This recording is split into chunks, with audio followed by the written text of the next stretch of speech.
Hello everyone, মৌসুমী ব্লগসের আরও একটা নতুন ব্লগে সকলকে অনেক অনেক ওয়েলকাম। আশা করছি সকলে অনেক ভালো আছো, সুস্থ আছো। আজকে হচ্ছে মঙ্গলবার আর এখন বাজে সকাল 6টা। এখন থেকে আজকের ভিডিওটা শুরু করলাম।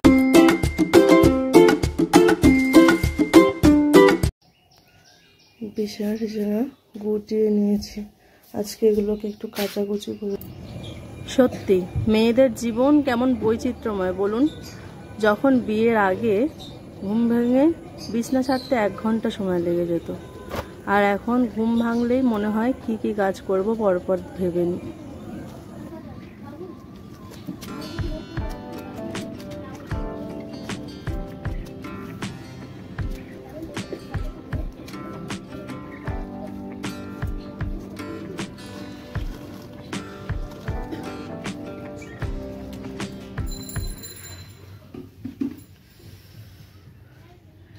সকাল সকাল উঠে 1 গামলা কাঁচা হয়ে গেল। সত্যি কথা বলতে কাঁচা হয়ে যাওয়া মানে সত্যি একটা বড় কাজ উদ্ধার হয়ে যাওয়া। মা ওখানে চা করে রেখেছিল, তাই আমি চা আর বিস্কুট নিয়ে চলে এসেছি। আর এদিকে পড়তেও এসে গেছে একে একে সবাইকে পড়িয়ে উঠে তারপরে রান্না বসাবো। তো চাটা খেয়ে নিই আগে।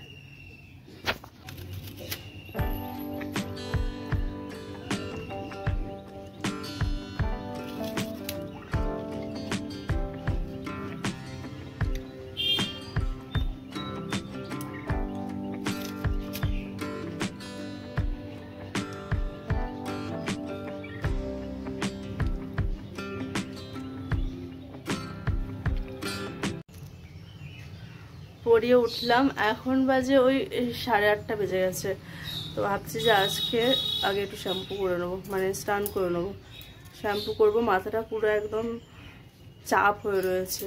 এত গরম ঘাম, 2 দিন ছাড়াই মাথাটার অবস্থা খারাপ হয়ে যাচ্ছে। এরমভাবে থাকলে না আরও বেশি মাথা ব্যথা করে, ভীষণ কষ্ট হয়।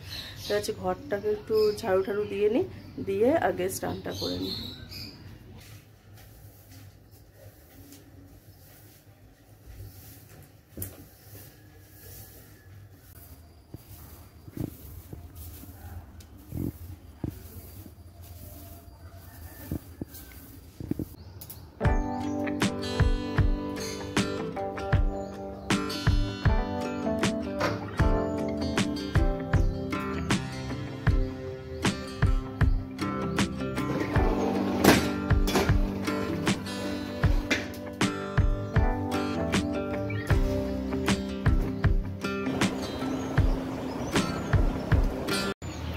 স্নানটা হয়ে গেছে, আর মা অলরেডি মিষ্টি দাদার জন্য তরকারিও করে নিয়েছে, আর সবজিও সব কেটে নিয়েছে।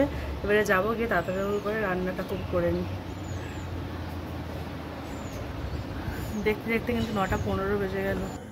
ব্যাস রান্নাঘরে ঢুকেই হাঁড়ি চাপিয়ে দিয়েছি, আর এদিকে ডালও সিদ্ধ করে নিয়েছি। মা কালকে একটা ঢ্যাঁড়সের খুব সুন্দর রেসিপি দেখেছে, আর সেটা নিরামিষেই। তাই আজকে মঙ্গলবার, তাই ভাবলাম আজকে সেটাই করা যাক। তাই ঢ্যাঁড়সটাকে পেছনটা আর সামনেটা কেটে ধুয়ে ওটাকে নুন হলুদ আর একটু ময়দা, যেহেতু বেসন ছিল না, ময়দা দিয়ে মাখিয়ে রেখে দিয়েছি। এবারে আমি ওই রান্নাটার জন্য মশলাটা তৈরি করে নেব। তাই মাকে দেখাচ্ছিলাম, যেহেতু ভিডিওটা মা দেখেছিল, তাই কেমনটা গ্রেভি হবে সেই অনুযায়ী মশলাটা দেখিয়ে নিতে বলছিলাম। এতে সর্ষে, পোস্ত, কাজু বাদাম, টমেটো আর কাঁচা লঙ্কা, এই দিয়েই রান্নাটা হবে। যেহেতু বাড়িতে কাজ হচ্ছে, তাই ব্যাকগ্রাউন্ডে একটু এরকম সাউন্ড আসবে, একটু মানিয়ে নিও।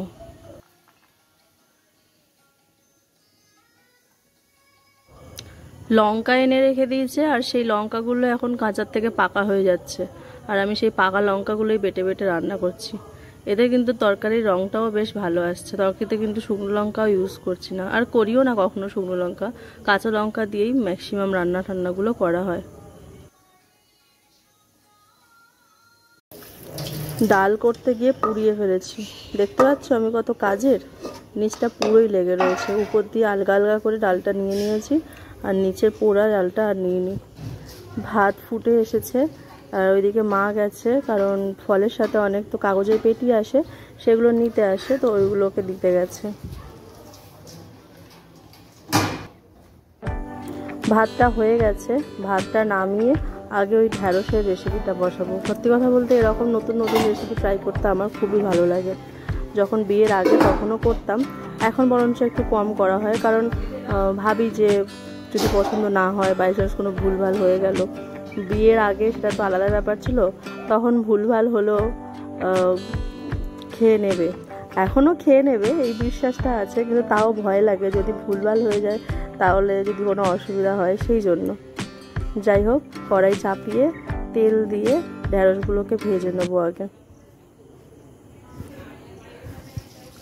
তেলটা একটু বেশি পরিমাণে দিতে হবে, কারণ ঢ্যাঁড়সটাও একটু বেশি, আর ঢ্যাঁড়সটা একটু সবুজ সবুজ থাকবে। কম তেলে দিলে সেটা তো পুড়ে যাওয়ার সম্ভাবনা আছে, তাই একটু বেশি তেল দিলাম। ভাজা হয়ে গেলে আমি তেলটাকে তুলে নেবো।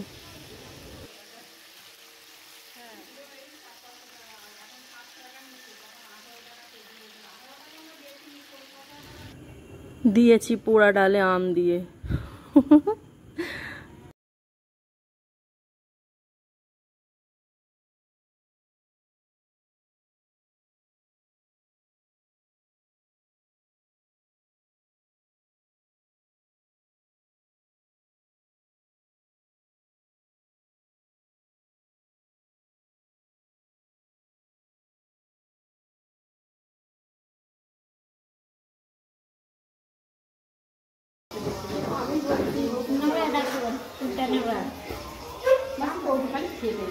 কি ভেতরে কি সোনার জিনিস আছে নাকি?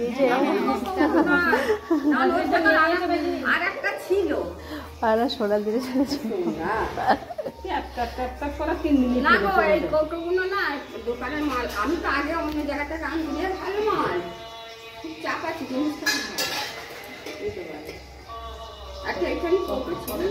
এক একটা টিফিন করে এত চাপ খোলাই যায় না।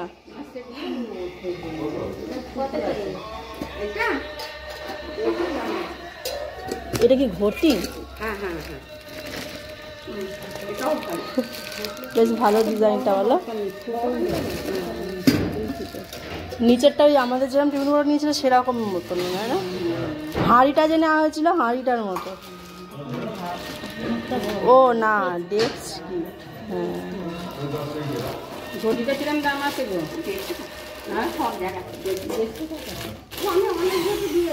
দাম কমিয়ে কত টাকা?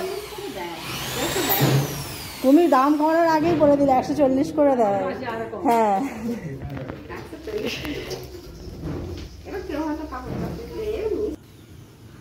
এদিকে কাজ চলছে, ঘরের কাজটা প্রায় হয়েছে অনেকটা, আর বারান্দারটা এগুলো এখনো বাকি রয়েছে, আর ওই দিকটা চলছে।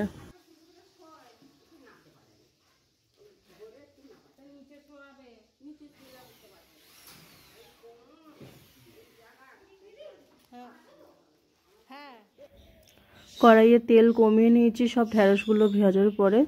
এখানে একটু মৌরি ফোড়ন দিলাম শুধু, তারপরে যে টমেটোগুলো আমি ঘষে রেখেছিলাম সেগুলো এখানে দিয়ে দিলাম। টমেটোটা একটু বেশি পরিমাণ দিতে হয়, কারণ ওটা একটু মাখা মাখা গ্রেভির মতো হবে, সেই জন্য।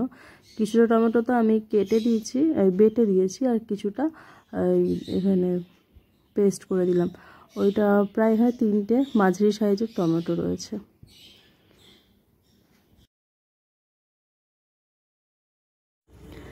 একটু হলুদ আর নুন দিয়ে টমেটোটা কষিয়ে নেবো, যাতে কাঁচা গন্ধটা চলে যায়।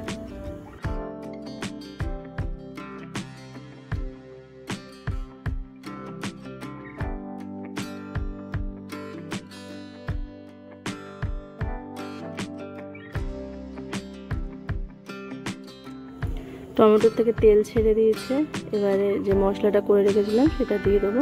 মশলার মধ্যে একটু জল দিয়ে বোলটা ধুয়ে দিয়ে দেবো। দেখতে পাচ্ছ মশলাটা কষাতে কষাতে তেল বেরিয়ে এসেছে। এই সময় একটু চিনি দিলাম, তাহলে টেস্টটাও ভালো হবে আর কালারটাও ভালো হবে।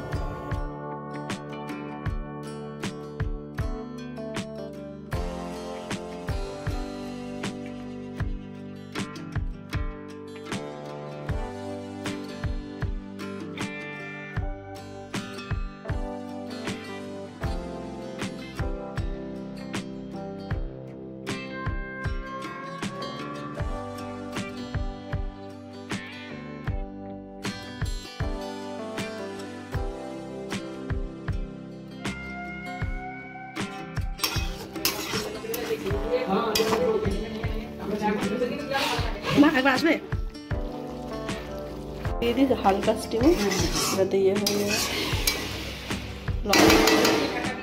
হ্যাঁ হ্যাঁ, মশলা কষিয়ে জল দিয়ে ফুটিয়েছিলাম।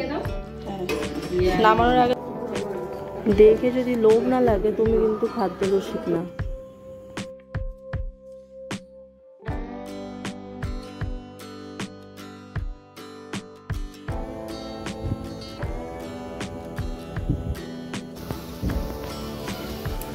আর হলো না আজকে টক দই আর ফল খাওয়া, এক মুঠো ভাত নিয়ে আমি বসেই পড়লাম। আজকে টিফিনটা আমি এই দিয়েই করব। হ্যাঁ ইয়ে তো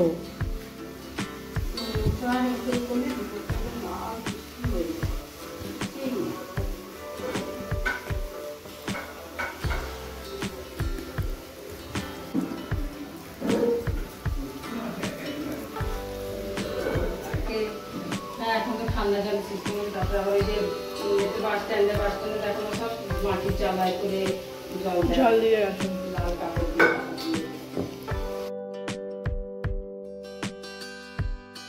বাবা এসে পড়েছে, ওইগুলো একটু হাতাহাতি ঘরে ঢুকিয়ে নেওয়া হচ্ছে। বাইরে অ্যাকচুয়ালি এত রোদ, যারা বাইরে থেকে ঘরে আসে মুখটা দেখলেই পুরো খারাপ লাগে।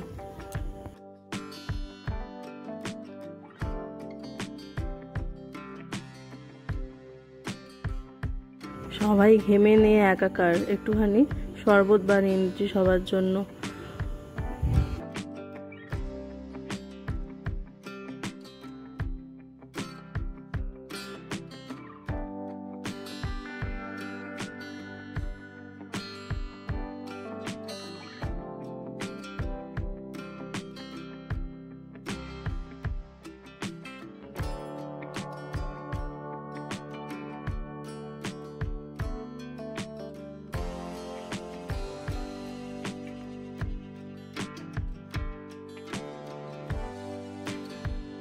নুন চিনির জল করে দেওয়া হলো, সবাই মিলে খাওয়া হচ্ছে। এই গরমে তো জলটাই একমাত্র শান্তি।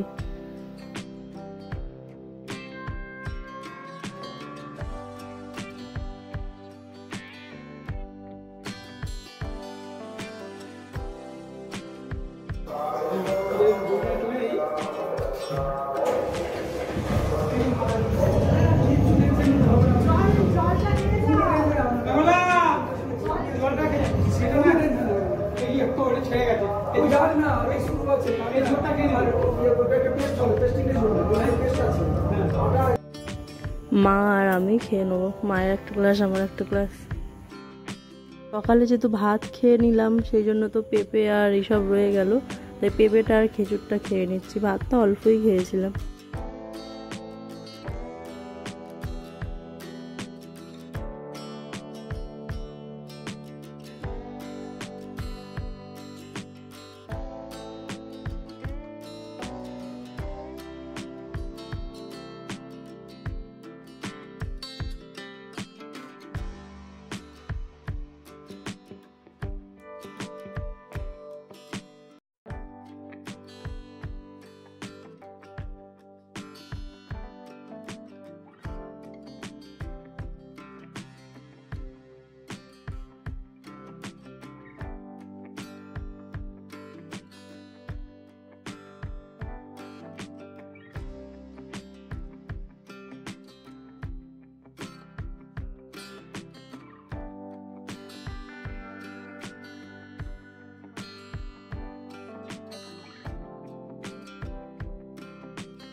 এদিকে এঁচুড়ের তরকারিটাও হয়ে এসেছে।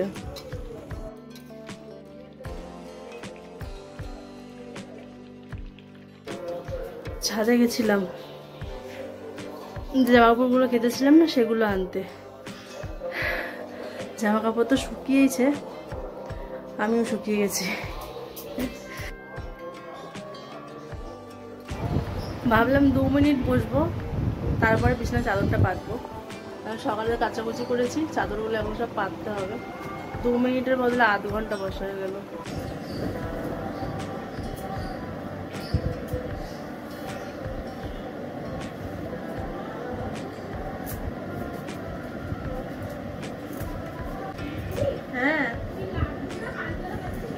সকালে বান্টুরা গেছিল ব্যাংকে, ওই ব্যাংকেরই আমার পাসবুকটা শেষ হয়ে গেছে পাতা, তাই ভাবলাম যদি চেঞ্জ করে দেওয়া যায় ওটা পাঠিয়ে দিয়েছিলাম, কারণ আমার তো সময় হলো না। কিন্তু জানি না এই রুলস কে বানিয়েছে যে 12টার পরে নাকি আর পাসবুক দেওয়া যায় না। যাই হোক, তার কাজটা হয়নি।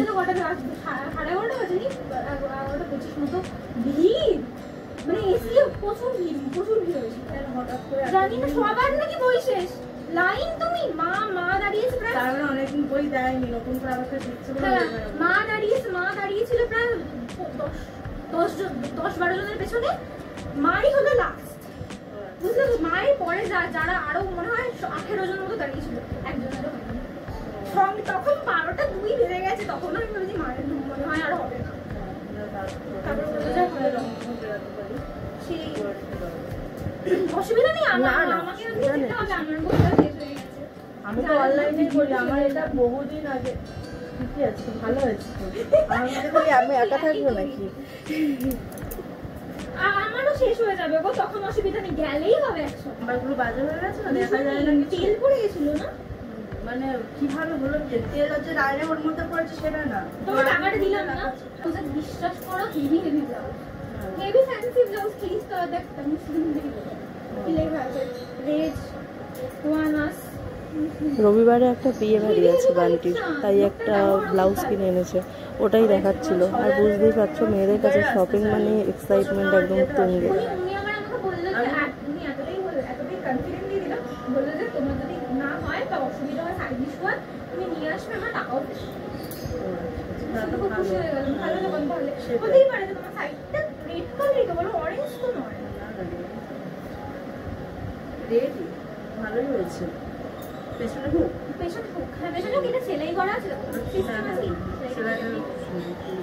কিন্তু মার ফিটিংস করাতে হবে, ভালোই লাগছে। ওটা একটু লাট হয়ে যায় তো, ওটা করলে পরে ওটা ইয়েতে চলে আসবে। মানে গলাটা হচ্ছে কত দিলে এটা? গলা ডিপ, তুমি বলো না কত দিচ্ছে। আমার আইডিয়া নেই। না বলো না, একটু আইডিয়া করো।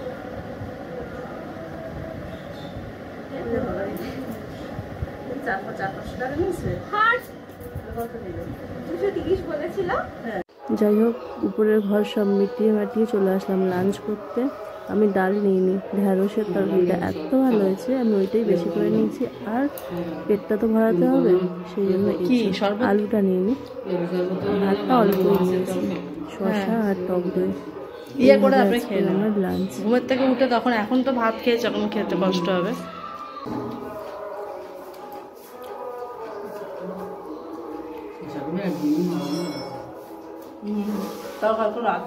বাবা বলছে তাড়াতাড়ি খেয়ে নাও, কারণ ধুলো উঠছে। মা বলছে বেশি বকাবে না, থালা উঠিয়ে রেখে চলে যাবো। অ্যাকচুয়ালি স্বামী স্ত্রীর এই ধরনের কথোপকথনই মনে হয় তাদের সম্পর্ককে আরও বেশি মধুর বানায়। পাশেই হনুমান মন্দির, আর আজকে মহাবীর জয়ন্তী, সেই জন্য সেখানে পুজো হবে। সকাল থেকে গান টান চলছে, মাইক বাজছে, আর আমার এই ভিডিওর ব্যাকগ্রাউন্ডে মাঝে মধ্যে চলে আসছে, তাই জানি না যে ভিডিও শেষ পর্যন্ত কি হতে চলেছে।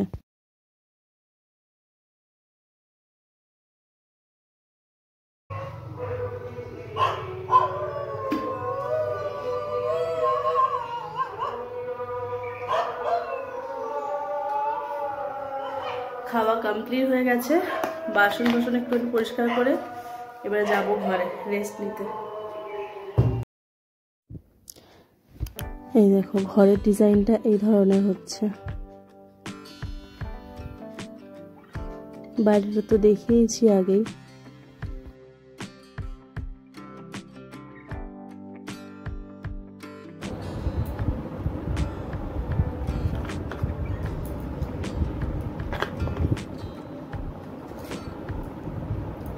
ওষুধ খেতে খেতে আর জল খেতে খেতে আমার পেট পুরো আইঢাই করছে। কি থাকবে না রে বাবা, ভূত যারা কেউ বদমাইশি করলে তখন ভূত আসে। আস্তে আস্তে নামবি, আস্তে আস্তে নামবি, আস্তে আস্তে পড়ে গেলে লেগে যাবে।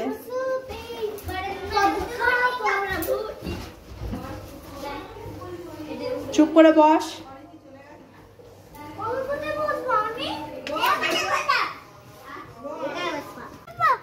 এখন প্রায় সন্ধ্যে 7টা বাজে, পড়ানো হয়ে গেছে, এবারে সবার বাড়ি যাওয়ার পালা। দাদা এসেছে ওমানজি মানে আমার ভাইপো আর ভাই দুজনকে নিয়ে যেতে। আকাশে চাঁদটা দেখো কি সুন্দর লাগছে। চলুন আজাই জায়গা থেকে ঘুরে আসা যাক।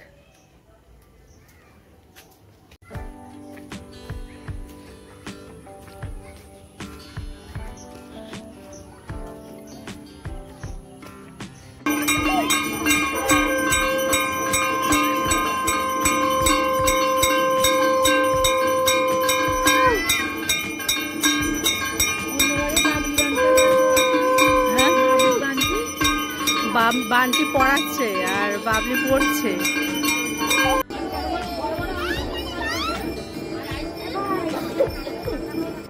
দেখো কার সাথে দেখা হয়েছে, মাম্মা এসেছে মন্দিরে পুজো দেখতে। এটা হলো আমার ভাইজি। এত মানুষকে একসাথে দেখে ও ভাবছে যে হঠাৎ করে আমাকে কোথায় নিয়ে চলে এসেছে, কিন্তু মনে মনে বেশ আনন্দ পাচ্ছে।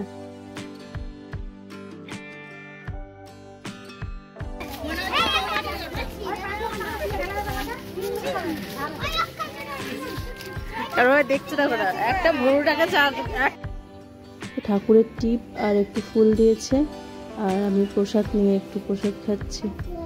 হ্যাঁ জল পড়বে। দেখো বাড়িতে কে এসেছে, জল পড়ে তো। এর নাম হচ্ছে ছোটি, কিন্তু বেশি জল ঘাটলে না ঠান্ডা লেগে যাবে। ভাবনা কাশি হয় তো, যেখানে কল পাচ্ছে সেখানে খালি বলছে আমার কথাটা শোনো না, এখান দিয়ে জল পড়বে। এটা কি জানো, এটা কি জানো, এটা কি জানো? বাচ্চারা কত আনন্দ পায় না ছোট ছোট ব্যাপারে। হ্যাঁ হ্যাঁ, তরমুজের জুস খাও? আরে বাবারে, তো অনেক ভালো ব্যাপার। এটা মামার ওষুধ, মামার ওষুধ। মামার একটু হয়েছে তো, তাই মামা ওষুধ। না না না না না না না না, কারেন্টে হাত দেয় না বাবা, না না না না না না না না না, কারেন্টে হাত দেয় না।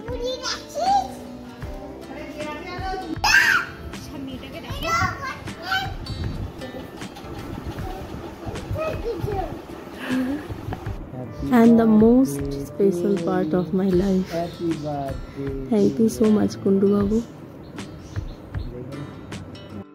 অলরেডি 24শে এপ্রিল শুরু হয়ে গেছে, এখন বাজে রাত্রি 12টা 15, মানে জন্মদিন স্টার্ট। আর একটা সারপ্রাইজ কেক গিফট দিয়ে শুরু হলো। দিনের শেষটা যখন ভালো, তখন সবটাই ভালো যাবে আশা করছি। তো আজকের ব্লগটা এখানেই শেষ করলাম, দেখা হচ্ছে পরের ব্লগ।